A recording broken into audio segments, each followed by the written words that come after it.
porque funcionan normalmente, son buena gente, son muy queridos, cumplen con todos sus compromisos. Ha habido debates que nos han establecido estos pacientes, pero cerrados completamente en defensa de la marihuana, ¿cierto? Tan sencillo como que es natural, por si es que crece de una mata. Por ejemplo, se ha podido demostrar que una estructura del cerebro que tiene que ver con la memoria, que es el hipocampo, se ha visto un poco más pequeña en las personas que consumen crónicamente. Conversando con Hugo y Adriana. Saludos, amigos. Acá estamos para conversar con ustedes, Hugo y Adriana, en un nuevo podcast.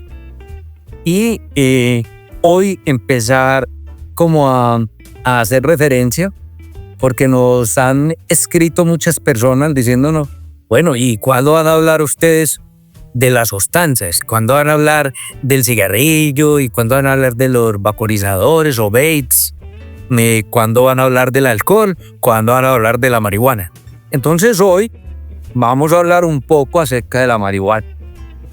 Y queremos como ponerle un título que Adriana se los va a decir, se los va a comentar como para que veamos como todo el espectro o la amplitud de lo que queremos abordar en estos minutos y dejar un mensaje bastante cercano y claro acerca de esta sustancia o de esta sustancia realmente en un grupo de cannabis desde toda la parte de evidencia científica. Así es, mira, la marihuana natural, cultural, terapéutica, adictiva y más. Es que es lo que uno se encuentra en los comentarios de quienes la usan, ¿cierto? Y yo tengo amigos de mi edad que aún consumen marihuana y que digo, Dios mío, pues no creciste. Pero realmente uno sí siente que se quedaron un poquitico rezagados. Pero hay una cosa, arranquemos por ese ejemplo, Adriana. Y cuando decís que amigo de mi edad y que no crecí, no, mire, ellos, por ejemplo, de las personas, para que vamos acotando esto, precisándolo, es que pueden ser, por lo que llaman ellos, consumidores sociales, entre comillas, o recreativos. Lo primero que yo les quiero decir, no está definido claramente ese término de un consumo recreativo. El Ministerio de Salud y algunas otras entidades han pretendido escalar a definirlo como en términos de frecuencia y cuantitativos, pero no ha sido tan claro y preciso porque, como lo hemos mencionado en podcasts anteriores, el consumo frecuente y repetido de una sustancia crea neuroadaptación, o sea, adaptaciones cerebrales, nuevas conexiones cerebrales que están demostradas en la marihuana que aparece. Entonces, por ejemplo, estas personas que tú dices que pueden ser amigos tuyos que están todavía consumiendo marihuana, puedes reconocer que llaman adictos funcionales. O sea, tienen su cuestión de... Yo te voy a decir por qué. Porque funcionan normalmente, son buena gente, son muy queridos, cumplen con todos sus compromisos. Algo lento, sí. Es posible, vamos a hablar de eso, es posible que sean lentos, pero mira, pero entonces, uno les propone, les dice, ¿viste? ¿Y por qué lo pagas un mesecito de consumir? Y dice, ¿un mes? ¿Por qué tan? Entonces uno les dice, si hubiese un consumo frecuente, recreativo, regular, el cuerpo no sentiría ninguna diferencia en si yo no tomo 15 días, 20 o un mes. Porque entonces o no duerme, o de pronto no les provoca comer, o se ponen un poquito irritables, o un poquito ansiosos, o con desasosiego. Ahí vamos viendo entonces que el no tener el contacto permanente de una sustancia denota o muestra que el cuerpo se ha ido acostumbrado a con poquitas cantidades, en fin. O quienes lo hacen, ya lo hemos mencionado también, que no lo hacen cada 15 días o cada mes, pero porque van a tal reunión, a tal fiesta. Los imaginarios colectivos de esa fiesta, las representaciones sociales de ese grupo de amigos, que es la cofradía de amigos que se identifican cuando se reúnen a consumir, pues, o a compartir, y hace presencia o hace parte del ritual de la reunión o el consumir X o Y sustancia. Y en este caso, por ejemplo, estamos hablando de la marihuana. Así es, ve, yo hace poquito supe de una señora que tiene alrededor de 70 años y ella consume marihuana. Desde muy joven aprendió a consumirla, se quedó ahí. Es una persona de todas maneras funcional, con sus hijos, buena esposa, pero uno sí se pregunta, ¿cómo a mis 70 años yo sigo consumiendo?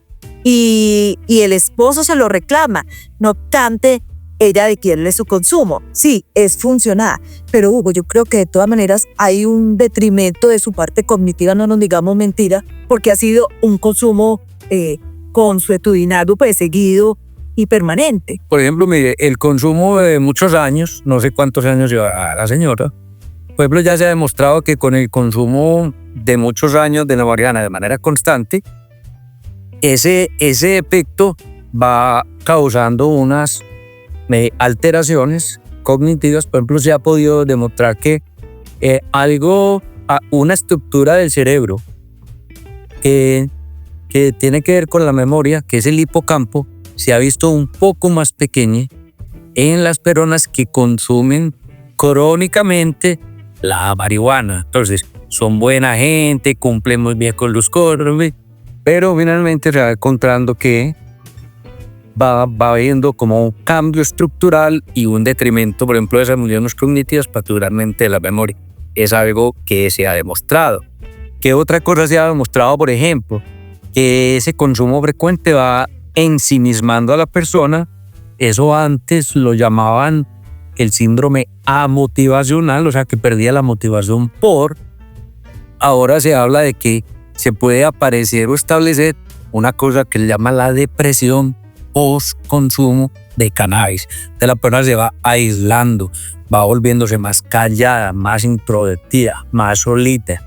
Muchos de los usuarios dicen, no, yo no necesito a nadie para consumir. Realmente ellos no están cayendo en la cuenta que inicialmente compartían socializando y ya finalmente consumen drogliquis, consumen la parte.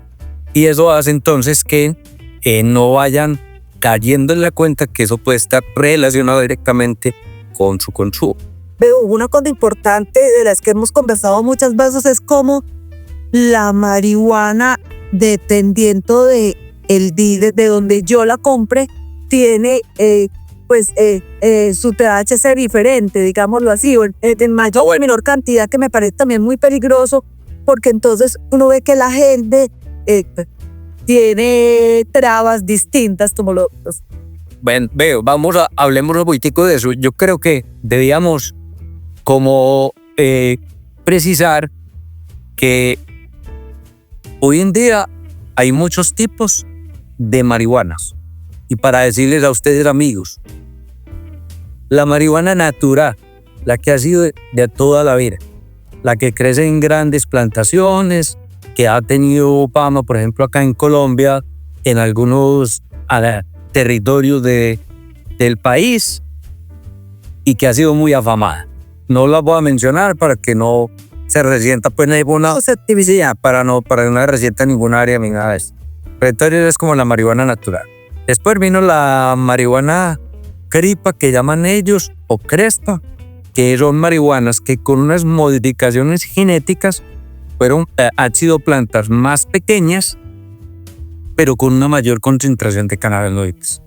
De hecho, han hecho cruces botánicos y orgánicos para sacar plantas con mayor cantidad de THC, plantas con mayor concentración de algunos de los cannabinoides, y esto hace entonces que varíe la concentración o la cantidad de esos cannabinoides. Yo quiero destacar que la marihuana tiene mucha cantidad de cannabinoides.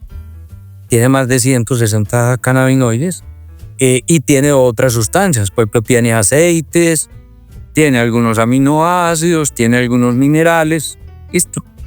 De hecho, hay unos trabajos por ahí de hacer biodiesel o biomasa con algún material de esto.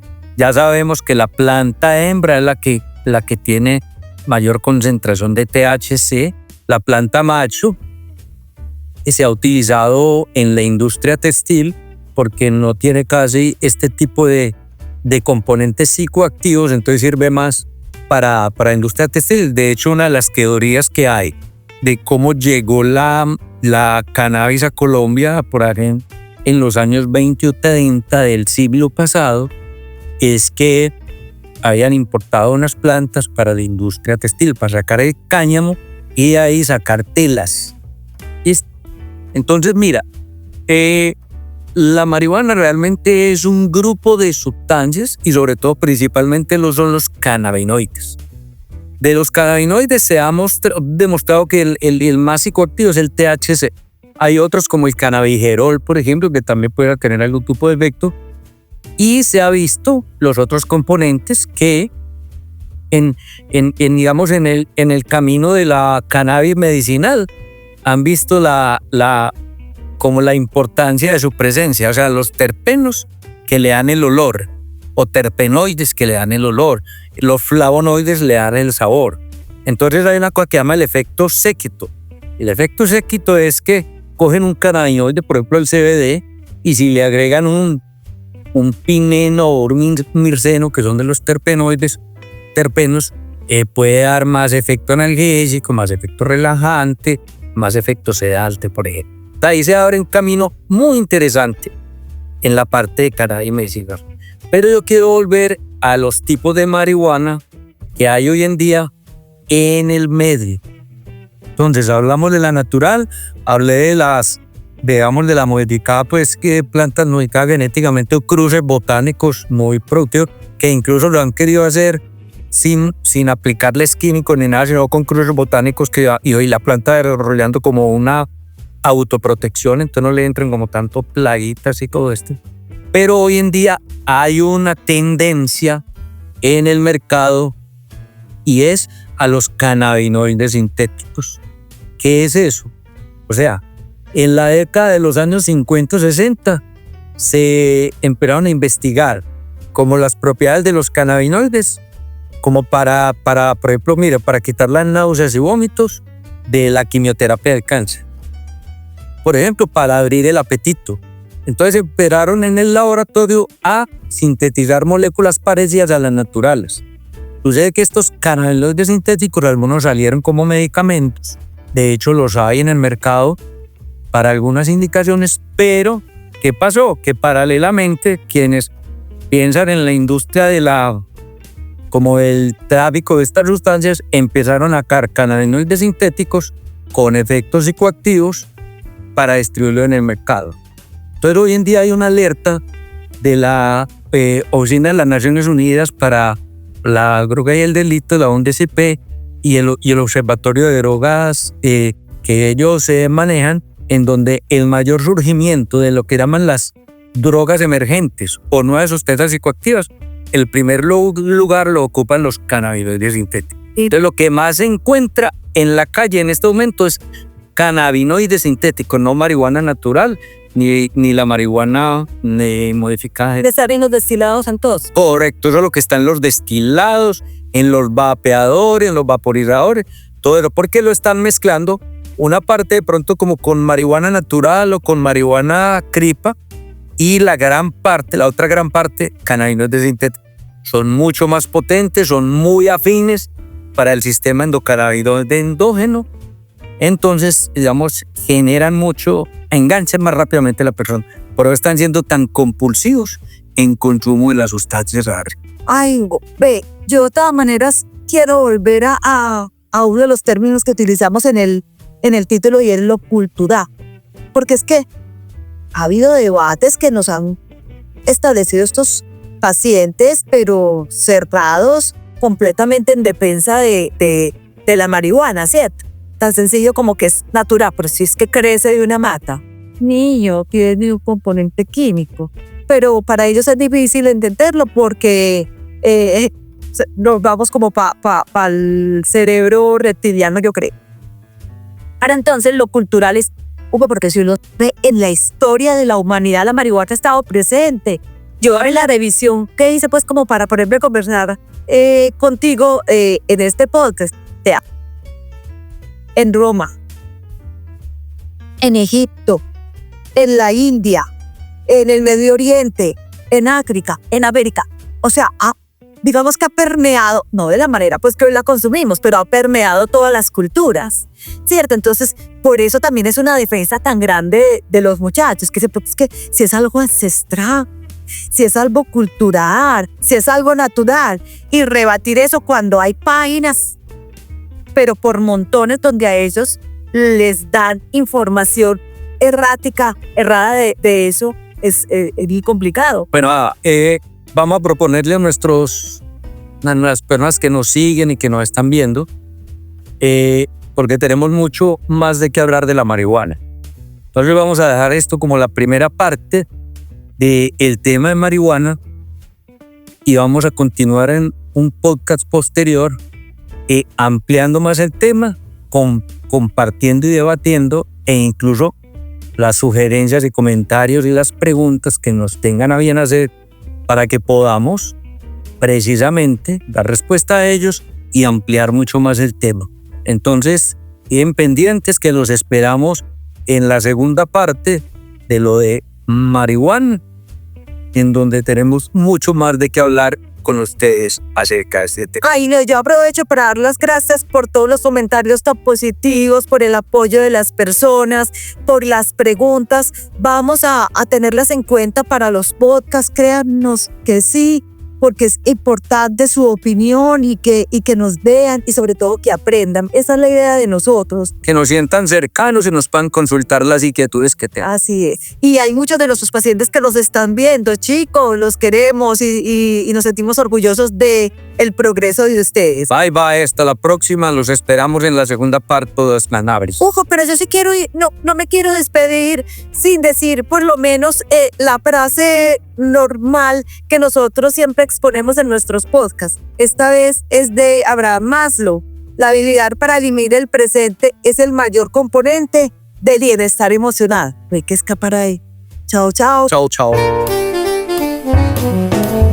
Conversando con Hugo y Adriana.